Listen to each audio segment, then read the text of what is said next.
Manchester United transfer frenzy has begun, despite our season not quite being over yet with the big FA Cup final and the takeover not quite being concluded, but that is waiting on the FA Cup final as well as a lot of things. With Diogo Costa to United, that's being heavily linked. It's come out and pretty much been confirmed that David De Gea is not confirmed as number one at United next season, and if the budget is there, United would like a goalkeeper. We know that we'd like a midfielder, we know that we'd like a striker, we know that Harry Kane could be difficult, and news is coming out today that United will pursue Rasmus Hojlund if they cannot get Harry Kane. Reports that United are pursuing Benjamin Pavard of Bayern Munich could be a cheap defensive deal to fill in at centre-back, to fill in at right-back.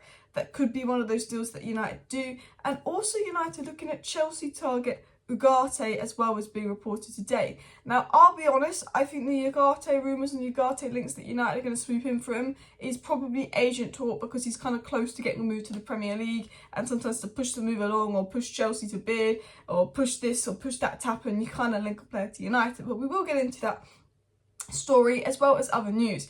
Now, obviously, Mason Greenwood has been trending a lot the last few days, and that is because Manchester United will make a decision on Greenwood after the FA Cup. And in today's video, we will talk about sort of what will be the factors kind of influencing that decision, which has come out today, among more things. But we're going to start off with the biggest shock of the century, something that you guys probably never saw coming. Martial injured. Martial is injured for the FA Cup final. Red stick legs, that's what I call him.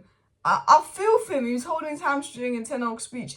I feel for him. But Anthony's injured for the FA Cup final. He might be able to come back, but let's be honest, he'll probably be half injured. Martial is injured for the FA Cup final. That means Weghorst is our super sub. That means Elanga will probably come on. And you could say Pellistri, but Ten Hag probably won't give Pellistri the minutes. So that's a big miss going into the FA Cup final. It's got to be Garnacho on the left, Sancho on the right, and Rashford up top. In that game then in the FA Cup final against City. But I'm getting more worried because I think Martial is someone that, as a striker, his kind of movement and just the way that he like, even though he doesn't do a lot, like I think we just play better with Martial. And to be honest, I think we play better with Anthony. I think he helps out defensively, holds the whip. So I think they're going to be two big misses. But we're not here to talk about the FA Cup final. We're here to talk about the news. So we'll talk about Greenwood, and then we're going to get right into the transfer news. So what's an amazing Greenwood today? Once the internal investigation is completed, Manchester United will speak to stakeholders to gauge their opinion on the decision made on Mason Greenwood. These include commercial partners, supporters and members of the Manchester United's Women's Super League squad. We obviously know that United will make the decision on Greenwood after the FA Cup. They're doing their investigation.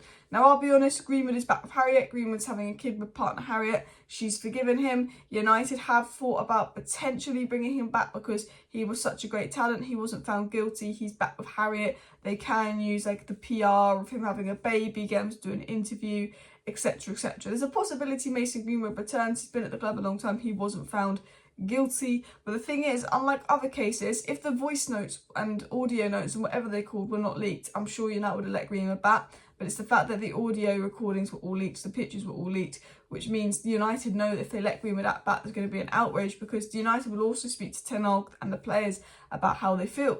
We know that obviously some Manchester United players unfollowed Mason Greenwood on Instagram and actually very uncomfortable by what they saw because they've got young daughters. You know, a lot of Man United players didn't like what they saw. We know the women's team has got a problem with Greenwood coming back. And I think the biggest thing it comes down to really, though, is commercial partners. Now, I am saying this not as an opinion, but as a fact. I am saying that Manchester United will do whatever's going to save them the most money or bring them in the most money.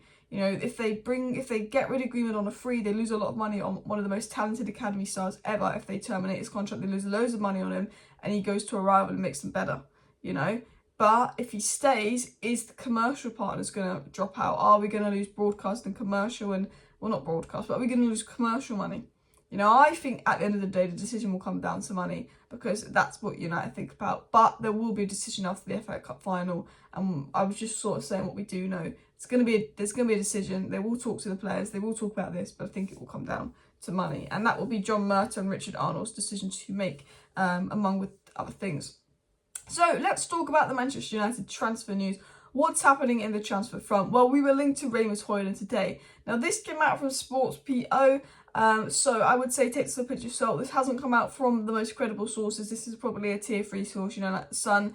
But I think there is truth in this story, because we have had tier 1 and very good journalists link us to Rasmus Hojlund.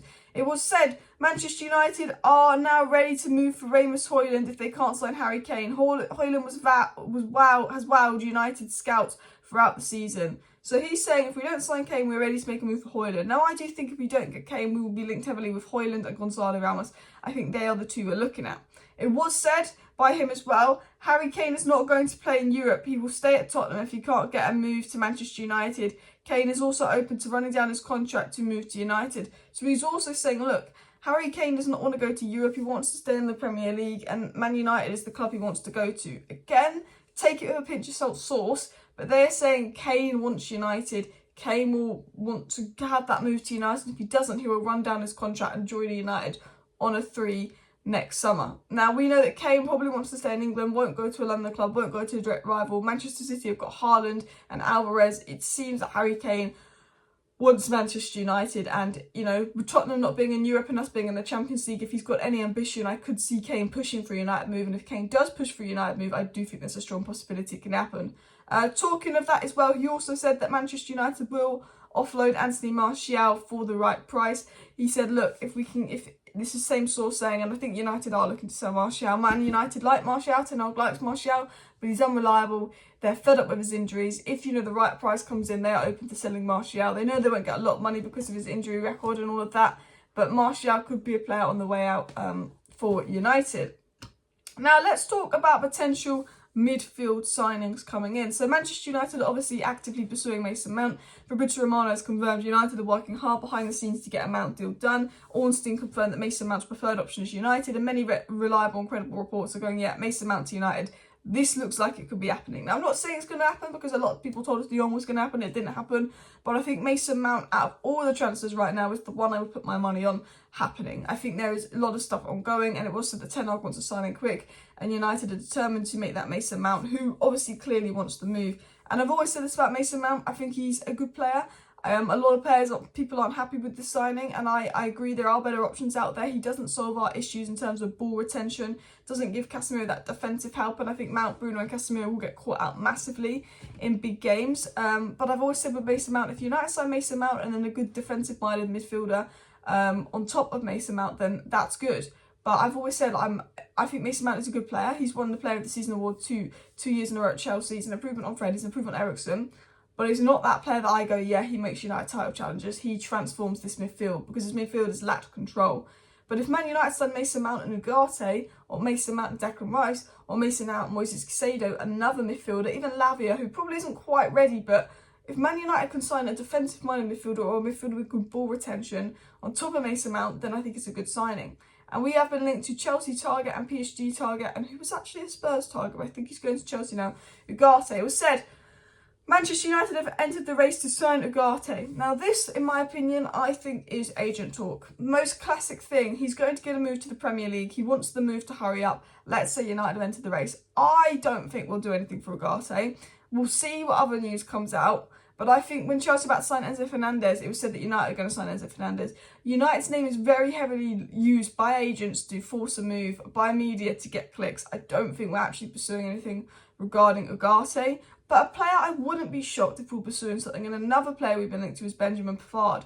It was said Manchester United have placed Benjamin Pavard at the top of their shortlist for central defenders. The player will not renew his contract at Bayern, and this came out from a good source. Now, I think potentially United will look at that. I think their focus is Kim Min-jae, but it's also said he wanted a right back. Pavard can play right back, he can play centre back, he will be available cheap. I do think that Man United are potentially looking at the Pavard deal. Going back to, obviously, the Mason Mount stuff as we've been talking about, I think there could be a chance that if we do sign Mason Mount, that United will go for someone who could be like an inverted fullback, which Trent has been doing recently at Liverpool. Moises Caicedo has been playing at right back for Brighton, but going into the midfield. You know, I think United would potentially look at a kind of should look at a Moises Caicedo kind of type deal. I'm not sure if they will, but a lot of people are saying, why aren't Man United looking at Moises Caicedo? I say, look, Man United will always be looking at Moises Caicedo. They wanted him years ago. We were linked to him last summer.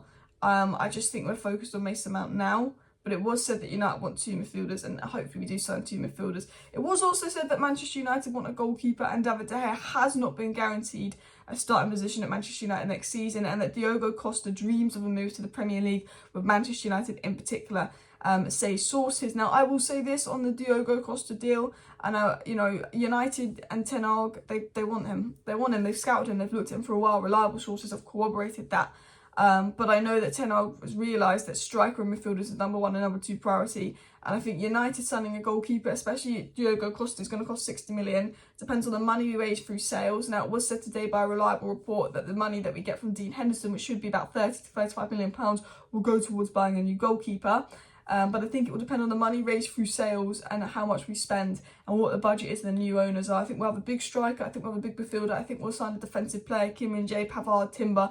I'm not sure who that defensive player will be. And then if the money is there, I think United go for a goalkeeper like Diogo Costa. Anyway, let me know your thoughts on the news, on the transfer news, on the other bits and pieces. Please do smash that like button.